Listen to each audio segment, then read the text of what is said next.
Lala, Max, Nips, Chocnut at Stork. Ilan lang yan sa mga pangalan ng candy na naging bahagi na ng masayang kabataan natin mga kasangkay. Pero alam nyo ba ang kwento sa likod ng mga paborito nating candy? Yan ang pag-uusapan natin sa video na to mga kasangkay.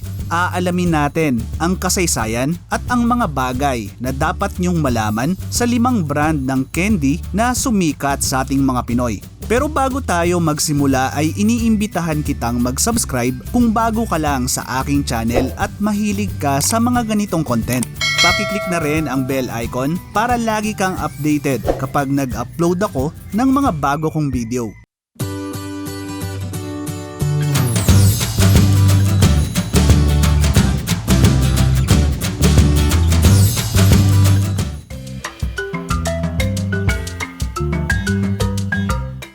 Kung kilala nyo pa rin ang hugis ng tsokolate na to, ay siguradong naging paborito nyo rin nun ang Lala Chocolate.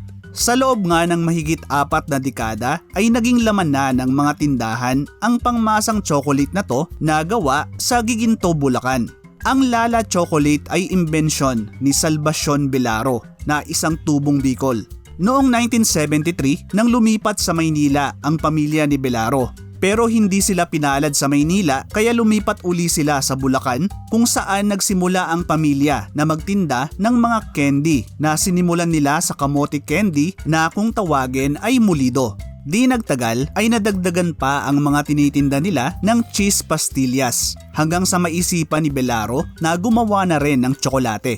At dito na nga nagsimula ang kilala na natin ngayon na Lala Chocolate. Pero bakit nga ba Lala ang pangalan nito? Siya si Lala Belaro Yabut, ang kasalukuyang may-ari at nagpapatakbo ng Belaro Confectioner Corporation, ang kumpanyang gumagawa ng Lala Chocolate. Siya rin ang panglimang anak ni Salvacion Belaro. Marami ang nag-aakala na sa kanya ipinangalan ang sikat na tsokolate, pero hindi sa kanya kundi sa mga kapatid niya hinango ang pangalan nito. Napansin nyo rin ba mga kasangkay na yung pangalan ng Lala ay hindi talaga isang salita lang kundi abbreviation ng 4 na letra na LALA. Kinuha kasi to sa pangalan ng unang 4 na anak ng mag-asawang Belaro na sila Louie, Arlette, Luisa at Arlene. At nung nagsimula na ngang gumanda ang takbo ng negosyo ay biniyayaan din sila ng kanilang panglimang anak na pinangalanan na nilang Lala, na kinuha mula sa kanilang matagumpay na produkto.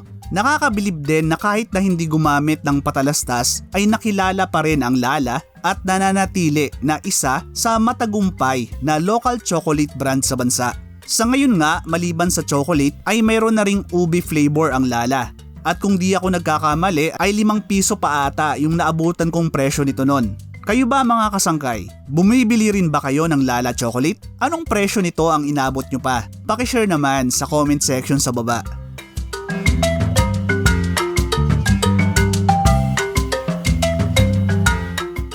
Sino ba naman sa atin ang hindi pa nakakatikim ng Max Menthol Candy? Lalo na at isa to sa mga madalas na ipinapanukli kapag walang barya na kailan ko lang din nalaman na bawal pala. Ang Max Menthol Candy ang isa sa pinakasikat na candy sa bansa. Isa lang to sa maraming produkto sa ilalim ng Jack and Jill brand ng Universal Robina Corporation o URC ng pamilyang Gokongwei. Ipinakilala ng URC ang Max Candy noon pang 1993 at ito rin ang isa sa mga naunang hard candy brand ng kumpanya. Ayon sa isang opisyal ng URC, ang pangalan daw na Max ay suhestyon ni Lance Gokongwei, ang kasalukuyang chairman ng kumpanya at anak ng founder nito na si John Gokongwei Jr. At alam nyo ba mga kasangkay na ang kauna-unahang celebrity endorser ng Max ay ang veteranong aktor na si Max Alvarado. Nakilala ang aktor bilang isang mahusay na kontrabida sa mga pelikula at madalas na naitatampok sa mga pelikula ni The King Fernando Poe Jr. Sa ngayon nga ay isa pa rin ang Max sa pinakakilalang candy ng mga Pinoy na may iba-iba ring flavor gaya ng dalandan orange, cherry, lemon at menthol. Kayo ba mga kasangkay? Anong flavor ng Max ang pinakapaborito nyo? Pakishare naman sa comment section sa baba.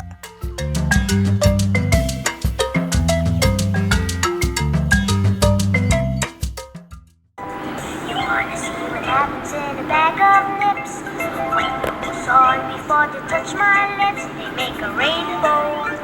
Chocolate nips. Isa to sa hindi ko makakalimutang commercial ng Nips mga kasangkay.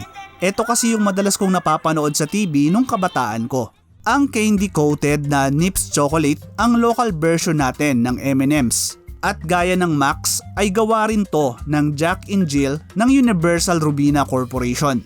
Noon pang 1960s ipinakilala ng URC ang Nips Chocolate. Ito ang naging unang matagumpay na chocolate product ng kumpanya na di nagtagal ay nasundan pa ng Cloud9, Wiggles at Chewy Choco.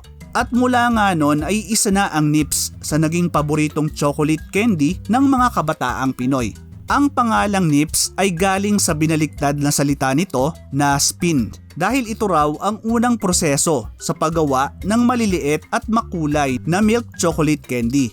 At bagamat ibang-iba na ang packaging nito kumpara sa nakalakihan natin dati ay pareho pa rin naman ang lasa nito. Sa katunayan nga ay mas marami ng variant ngayon ang Nips.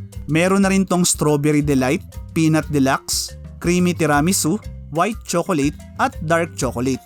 At alam nyo ba na hindi na lang dito sa Pilipinas sikat ang Nips dahil isa na rin tong kilalang brand sa Malaysia.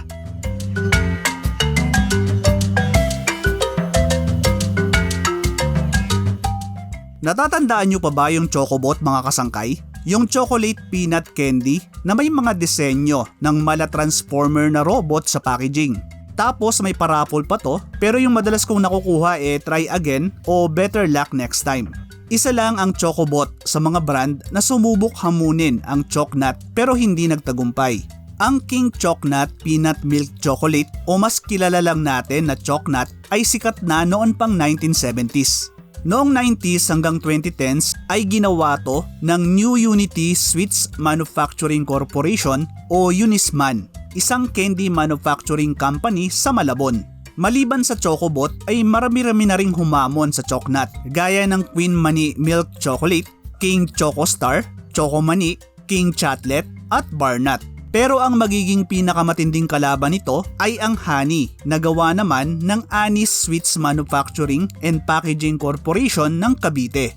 At dahil nga sa paglakas ng Honey sa mga tindahan ay magagawa nitong bilhin ang Chocnut noong 2013. Kaya ngayon ay isa na lang ang may-ari ng Chocnut at Honey at pareho na to ngayong ginagawa sa Cavite. At bagamat halos pareho lang ang lasa ay may konti pa rin namang pagkakaiba ang Chocnut at Honey. Kayo ba mga kasangkay, mas gusto nyo pa rin ba yung pantay na lasa ng original na Chocnut o mas trip nyo yung mas matamis na lasa ng Honey? Pakishare naman sa comment section sa baba.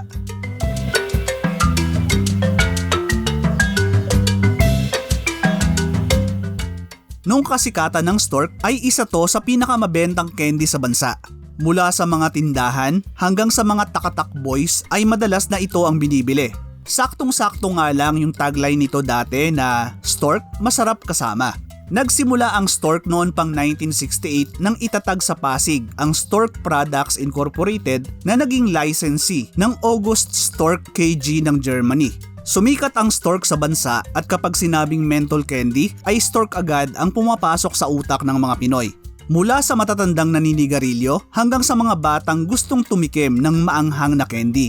At dahil nga sa kasikatan nito ay na-export pa to sa Amerika. Pero ano nga ba ang nangyari sa Stork at bakit bigla tong nawala sa merkado? Noong August ng 1996 nang i-publish sa Los Angeles Times ang isang article tungkol sa pagkakaroon umano ng mataas na antas ng lead ng mga balat ng Stork. Ayon to sa isang opisyal ng US Drug Administration. Dahil nga rito ay ipinagbawal ang candy sa US. Nasira ang reputasyon ng Stork dahil sa nangyari. Naglabas ang kumpanya ng mga advertisement na sinisigurado sa mga Pinoy na ligtas ang Stork ayon sa test ng Bureau of Food and Drugs o BFAD. Nagpalit din sila ng lead-free na wrapper. Pero sa kabila ng mga to ay hindi na naibalik ang dating kasikatan ng Stork. At ilang taon nga matapos ang mga nangyari ay binili ng Republic Biscuit Corporation o Ribisco ang 60% ng Stork Products Incorporated.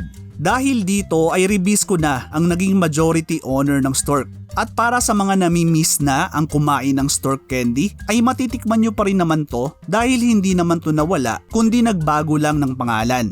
Ngayon ay kilala na ang Stork bilang Star Eucalyptus Menthol Candy na bagamat iba na ang pangalan ay parehong-pareho pa rin ang lasa at packaging sa nakalakihan na nating Stork dati.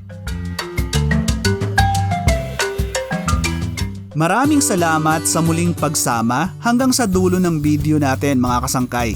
Ano ang masasabi nyo sa kwento ng mga Pinoy candy brands na naging bahagi na ng ating kabataan? Ano sa mga brand na to ang espesyal sa inyo at madalas nyong binibili? Pakishare naman sa comment section sa baba. Pakiclick na rin yung like button kung nagustuhan nyo yung content na to. Hanggang sa susunod na video mga kasangkay. Thank you for watching.